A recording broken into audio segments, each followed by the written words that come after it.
welcome back to Identity Emergence. How are you? I hope you're having a wonderful day, week, month. I don't know about you, but June, you know what? It's not even June, guys. This Saturn return is kicking my butt. Nice.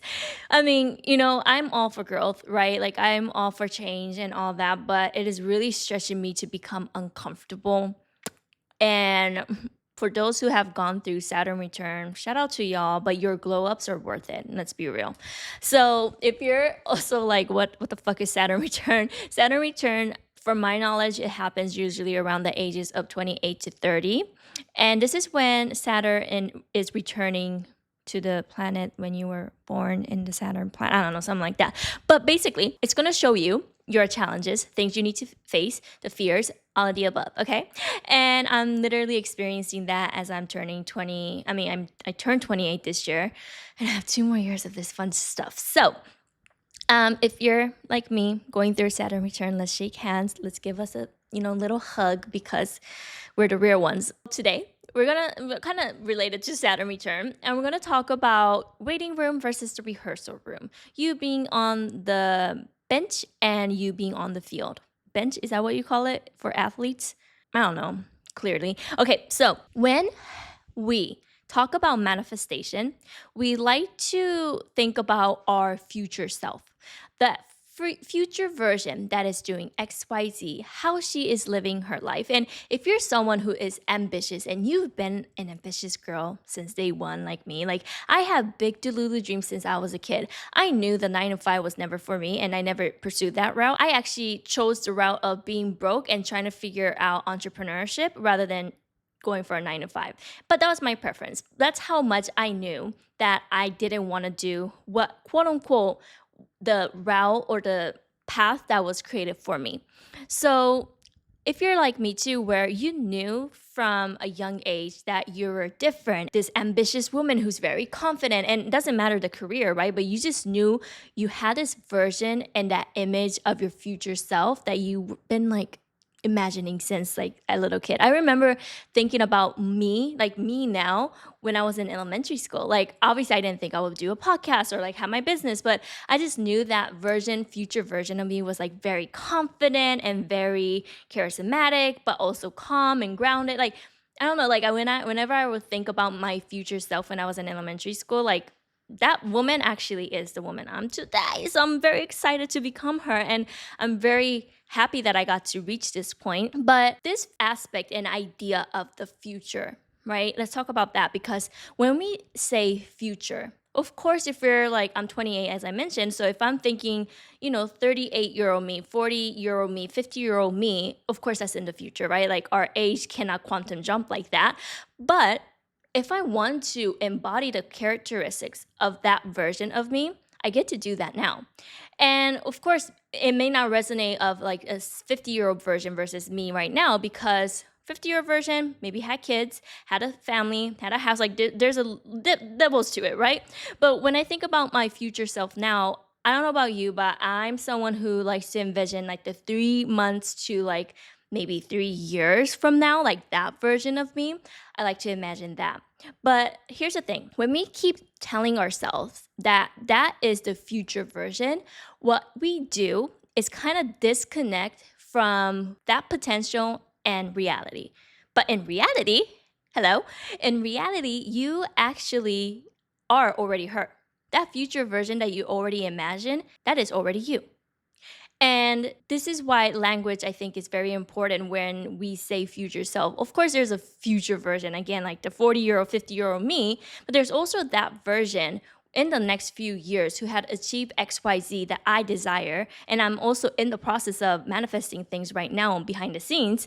And that version gets to come alive to die right now, right? And for me, how I close the gap is by me showing up as that version who already created the life that I desire. The difference between people who manifest and don't manifest is people who are in the waiting room versus who are in the rehearsal room.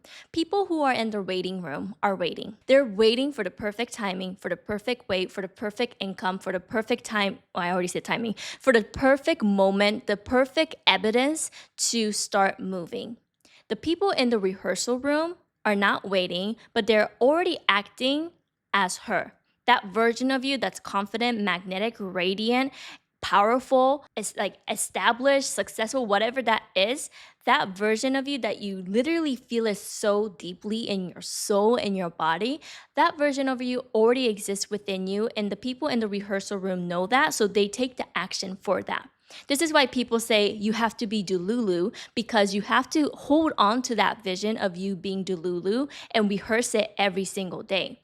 And that is the difference between people who are going to move towards their desires versus people who are going to make basically excuses and wait. And is there a season in life where you have to pause, release, observe, calm your nervous system, versus you have to take the action and actually achieve your manifestation 100%, right? And this is also a conversation I feel like we don't have enough, which is I remember someone also saying like manifestation fatigue, where someone felt like they manifested everything they wanted, so now they just want to just like rest or enjoy their human 3D experience. And some also are in the process of not manifesting and want to manifest, right? So there's literally seasons in life that we have to honor. But if you clicked on this video, something within you, or this podcast episode, something within you said like, I want to move, I want change, right? Because you may have been in the waiting room or you have been in the rehearsal room, but you're kind of going back and forth. You're kind of going back and forth and being like, I want to stay here, but I keep going back here. I always say, if you need evidence, trust your vision. You don't need more proof in the 3D to start moving or to see the permission slip, because your vision and the way that you feel when you think about that version of you, your next level woman, that is enough proof to say that you should move now. Your vision wouldn't have came to you, you wouldn't have felt her if it wasn't meant for you. So instead of looking at this version, like maybe you meditate, maybe you create your vision board, and when you're doing that, you're deeply connected to your highest self, right? That version of you who is living your dream life. You're so connected.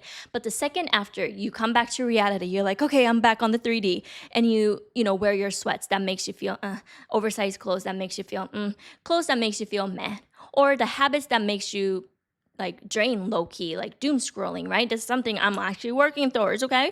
But these things, we have to recognize what is actually keeping us in the waiting room versus things that are keeping us in the rehearsal room. And you want to keep rehearsing becoming her. This is where you have to look at it as, how can I reflect her every single day? How can I be a reflection of my most magnetic woman every single day? And this is a conversation we'll be having more deeper inside my reflection masterclass. So excited about it. It's happening June 22nd, where we're going to do an identity activation exercise to really tap into that magnetic woman, yes, but tapping in isn't your problem. Like connecting to that version isn't your problem. You staying in the rehearsal room, being committed to your desires, being devoted to the way you show up every single day, and being able to reflect her in the mirror and recognize the direction that you're heading into in your life. This is what we're going to cover inside the masterclass to explore this topic and to help you actually become her, and the first step of you becoming her. So if you feel like you're going back and forth the waiting room and rehearsal room, or maybe you're just in the waiting room, let's come to the rehearsal room, okay? Let's start reflecting her every single day by understanding your desires and holding on to that vision, that deluded vision. It's not deluded because it's reality. You get to make your reality. And replay will be available, by the way, if you miss it on June 22nd for 1 week. Come join. It's literally a cost of matcha. Okay. So going back to the waiting room versus rehearsal room, I would like to kind of give you what I've been doing to stay in this frequency of me being in the rehearsal room. So this will look literally so different for every single person. What I've been honing in for the last 9 months is my morning routine. And there's been, I'm not gonna lie, girl, like, I can't even speak. I'm not gonna lie, because this year, 2026, has been very challenging. It's been challenging on my mental health. It's been challenging on my identity, essentially, and like just like having so much faith in the universe.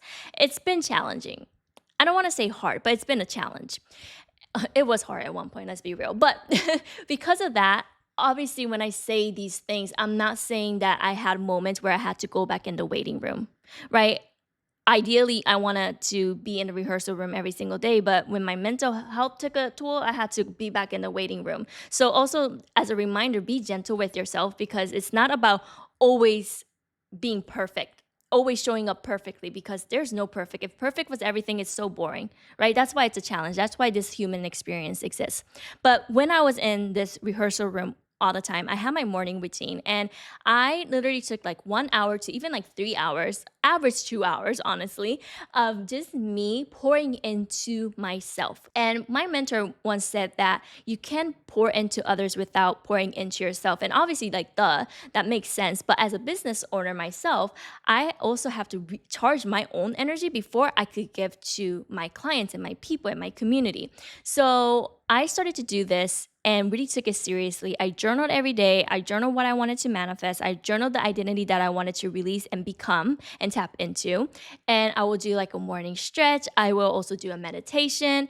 And my ADHD, well, I don't have diagnosed ADHD, but I know I'm neurodivergent, will get in the way and I be distracted, right? But in those moments, you have to pull yourself out of it and keep being in the rehearsal room and keep asking this question: what will this version of me do right now in this moment? And I practice that. Again, practicing doesn't mean you're perfect, but practice makes perfect, right? So I kept rehearsing over and over again. So that's one thing that I've been doing. Another thing I've been also doing is getting dressed. And like, I'm a stylist. I talk about getting dressed and how it's important, but not like getting dressed on another level. By the way, I'm addicted to Friends, the TV show, and Joy was saying like on another level. Like, I got to appreciate this woman on another level. Okay, if you know, you know. If you don't, I just sound crazy. Anyway, on another level. My way of dressing up hasn't drastically changed, I will be honest, but sometimes there will be days where I don't wear makeup, and I love not wearing makeup, to be honest. I love my skincare routine. I have great skin, shout out to my genetics. Like, I don't wear makeup often, or I wasn't, but then I really like connected to my next level magnetic self. That woman, she's already like always looking put together. And it's not about adding more makeup, but it's just about taking care of your image. And yeah, like I used to making it as an excuse, like, oh, I don't need makeup, right? Like Alicia Keys, like she owns that, right? Just bare face. But there are times where I could really distinguish me being lazy versus me being comfortable in my own skin. And oftentimes when I don't wear my makeup, I started to feel lazy instead of putting and feeling put together. And that's, again, I'm just sharing my own way of being in the rehearsal room. So it could look different for you, right? But yeah, that's one thing. Another thing that I've been also committed to. And there's other things that I've been committed to as well. But one is my podcast. Like, I've been posting my podcast episode every single Friday since I launched in February. And I'm very proud of that. Like, one episode per week. And at the beginning, I was like, no, I'm just going to do when I feel like it. I'm just going to post when I feel like it, which is also important. But there's needs to be structure within the flow. So I committed to posting every single Friday since I launched, and I still have been doing, and I'm very proud of that. But I did that because I could keep showing up as my magnetic woman, because she has a podcast. Her podcast is successful and it's working out for her. And I see that for myself. So for me to do that, I have to post. I have to keep showing up. Rather the views are low or high, I'm going to keep showing up. So those are just little examples of how I keep myself in the rehearsal room. Again, it's not about being perfect, but it's about starting the act of you practicing becoming her. So let me know if you feel like you're in the waiting room or in the rehearsal room right now, or if you feel like you're going back and forth, which is, again, be gentle with yourself. Right? Don't feel like, oh my God, I'm in the waiting room again. I'm a terrible human being and I'm not gonna no. Let's not do that. Okay, luteal phase. It's giving luteal phase. There's time and place where we're gonna probably have to go back to the waiting room because we're humans, but it's okay. But if you're really serious about manifesting the things that you want, becoming the woman that you envision every time in your meditation, you have to be in the rehearsal room. And if you want to explore this topic more deeply, I have my reflection masterclass, as I mentioned. It's only $7, matcha price, and we're going to go over this information more in depth, where we're going to explore who you're becoming, but you don't have a connection problem. Remember, you have to keep being in a rehearsal room. And for you to be in the rehearsal room, you have to shift your identity. That's why it's going to become an activation experience inside this masterclass. And I hope to have you inside. And if this episode resonated with you, please let me know. I'm on Instagram at Buruann, BURU.ANN. And you can tag me on your stories, your takeaways, DM me. I would love to know. And I hope to catch you in my next episode. Have a beautiful rest of your day. Bye. Mata ne.